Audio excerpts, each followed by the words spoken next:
Shalom, selamat pagi Ibu Bapak dan Saudara yang dikasihi Tuhan Yesus Kristus.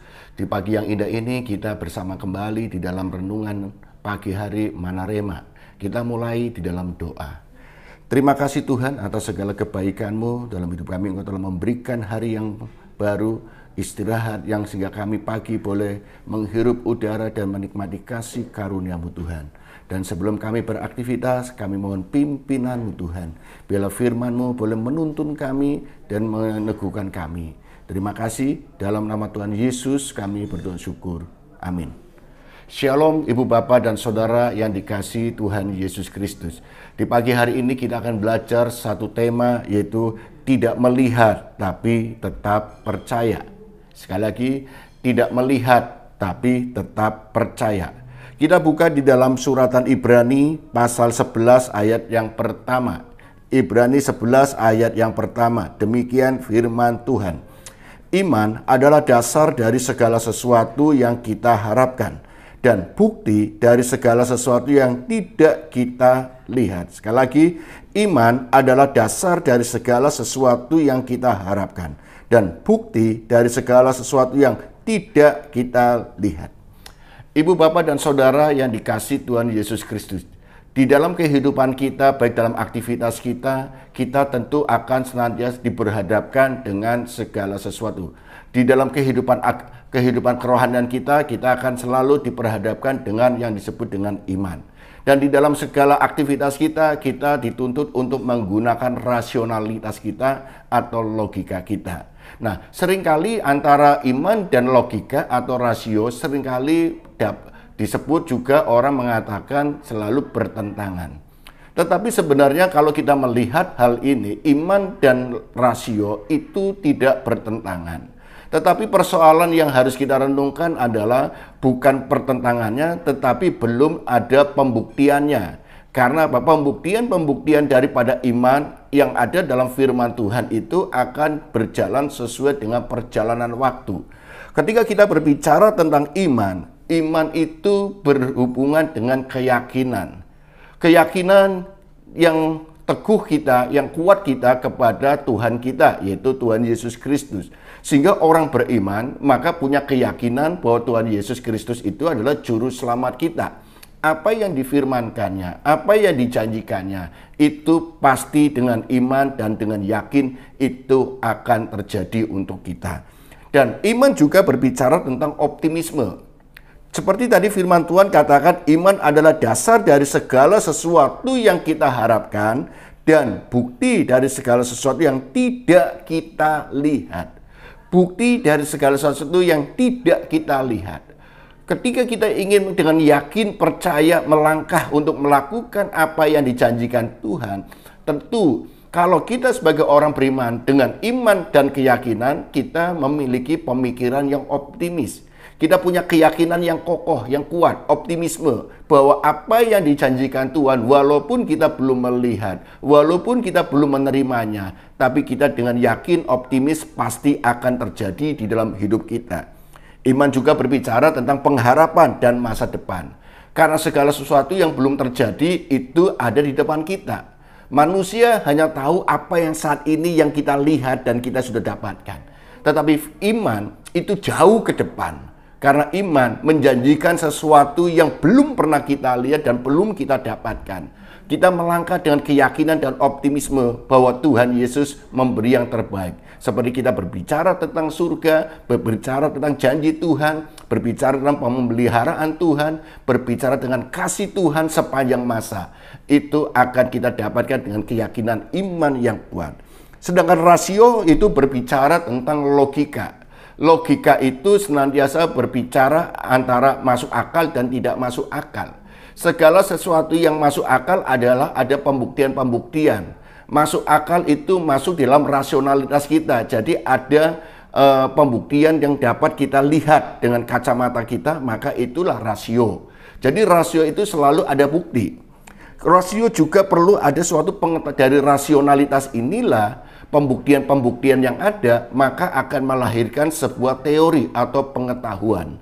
Nah, dari pengetahuan teori inilah, karena kita bisa mempelajari dari segala sesuatu yang terjadi, fenomena-fenomena yang kita lihat, akhirnya kita ringkas, kita simpulkan menjadi sebuah teori yang disebut dengan pengetahuan.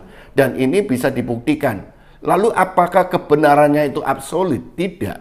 Teori tidak akan menunjuk kepada kebenaran yang absolut. Karena teori adalah hasil dari pengolahan data, dan pengolahan data tidak bisa dijadikan satu kebenaran yang mutlak atau 100% yang hakiki. Tetapi berbicara iman, apa yang dijanjikan Tuhan itu pasti terjadi. Tinggal pembuktian kita, keyakinan kita, optimisme kita untuk menanti janji Tuhan itu.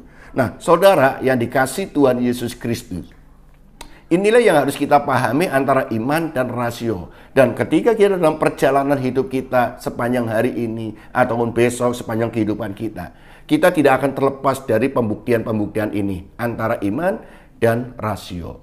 Rasio adalah hasil yang sudah dibuktikan dan kita lihat. Sedangkan iman berbicara sesuatu yang belum pernah kita lihat tapi kita yakini. Oleh karena itulah antara iman dan iman dan rasio seringkali adalah iman itu belum dibuktikan karena belum kita lihat, belum kita dapatkan. Sedangkan rasio ada sesuatu yang sudah kita lihat, kita dapatkan dan kita buktikan. Oleh karena itulah hubungan antara iman dan rasio adalah rasio yang sudah dibuktikan dengan bukti nyata kita lihat. Sedangkan iman adalah kita berbicara sesuatu yang dijanjikan Tuhan. Keyakinan kita kepada Tuhan Yesus Kristus walaupun belum ada bukti, walaupun belum kita melihat, tapi kita tetap yakin dan percaya bahwa itu pasti terjadi.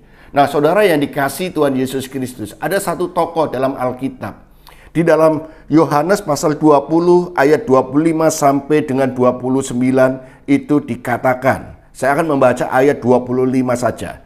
Maka kata murid-murid yang lain itu kepadanya, "Kami telah melihat Tuhan." Tetapi Thomas berkata kepada mereka, "Sebelum aku melihat bekas paku pada tangannya dan sebelum aku mencucukkan jariku ke dalam bekas luka paku itu dan mencucukkan tanganku ke dalam lambungnya, sekali-kali aku tidak akan percaya." Thomas membuktikan adalah tipe orang yang senantiasa mengedepankan rasional daripada imannya. Murid-murid melihat dan mengatakan kepada mereka, dan Thomas, "Aku ingin membuktikan dulu." Nah, saudara yang dikasihi Tuhan Yesus Kristus, ada mungkin di antara kita seperti imannya Thomas, yang selalu ingin bukti dulu baru percaya. Rasionalitas dulu baru lahirlah iman. Tetapi ada sebagian orang yang memulai dari apa? Iman baru melahirkan pengetahuan atau kepercayaan, bukti. Oleh karena itulah ketika ayat selanjutnya saya bacakan 26, 8 hari kemudian murid-murid Yesus berada kembali dalam rumah itu dan Thomas bersama-sama dengan mereka. Sementara pintu-pintu terkunci, Yesus datang dan ia berdiri di tengah-tengah mereka dan berkata, "Damai sejahtera bagi kamu." Kemudian ia berkata kepada Thomas, "Taruhlah jarimu di sini dan lihatlah tanganku. Ulurkanlah tanganmu dan cucukkan ke dalam lambungku dan jangan engkau tidak percaya lagi, melainkan percayalah." Thomas menjawab dia, "Ya Tuhanku dan Allahku." Ayat 29 perhatikan. Kata Yesus kepadanya, "Karena engkau telah melihat aku, maka engkau percaya." Thomas melihat dulu baru percaya. Ayat selanjutnya katakan, "Berbahagialah mereka yang tidak melihat namun percaya."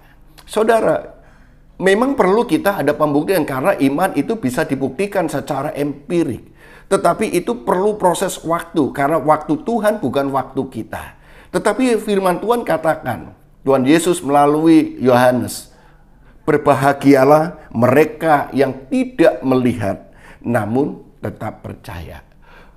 Berbahagialah orang yang memiliki iman walaupun belum ada bukti. Iman itu harus menjadi dasar pengiran kita kepada Tuhan. Iman kita kepada Tuhan Yesus Kristus harus menjadi apa? Pondasi di dalam keberlangsungan kehidupan kita. Iman harus menjadikan satu dasar yang kokoh di dalam kita membangun pengharapan-pengharapan kita. Iman harus menjadi dasar segala sesuatunya, harus menjadi kerangka berpikir kita bahwa Tuhan senantiasa janjinya itu yang terbaik untuk kita. Walaupun kita belum melihatnya, walaupun kita belum menerimanya, tetapi iman yang kokoh itu penting. Sehingga kita akan membuktikan dalam perjalanan waktu bahwa iman yang belum kita melihat dan mendapatkan itu akan dibuktikan di dalam proses perjalanan waktu. Dan saudara yang kasih, ibu bapak dan saudara beraktivitas sepanjang hari ini, mungkin saudara perlu pembuktian, ada persoalan demi persoalan, pergumulan demi pergumulan. Percayalah, iman saudara kepada Tuhan Yesus Kristuslah yang akan menuntun untuk pembuktian. Walaupun mungkin belum terbukti apa yang dijanjikan Tuhan, tapi tetaplah kokoh berpegang iman. Karena waktu Tuhan bukan waktu kita. Cara Tuhan bukan cara kita. Rencana Tuhan bukan rencana kita. Kehendak Tuhan bukan kehendak kita. Tetapi dalam perjalanan waktu, iman kepada Tuhan Yesus Kristus akan menunjukkan pembuktian demi pembuktian. Dan itu yang akan kita ceritakan kepada seluruh dunia.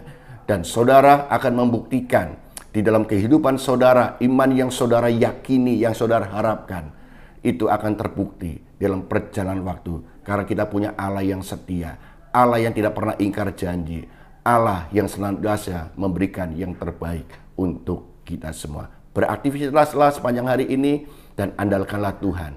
Karena Tuhan Yesus, apa yang dijanjikannya di dalam firman-Nya pasti akan tergenapi. Amin. Mari kita berdoa. Terima kasih Tuhan atas kasih setiamu dalam hidup kami. Dan kami bersyukur kami boleh belajar di pagi yang indah ini tentang kebenaran firman-Mu. Walaupun kami tidak melihat, namun tetap percaya. Terima kasih Tuhan memberkati saudara-saudara kami dalam segala aktivitas mereka. Dan memberkati mereka dalam perlindungan-Mu. Berkat Tuhan menyertai mereka. Apa yang dikerjakannya, dijadikannya berhasil. Terima kasih Tuhan. Di dalam nama Tuhan Yesus Kristus kami berdoa dan mengucap syukur. Amin.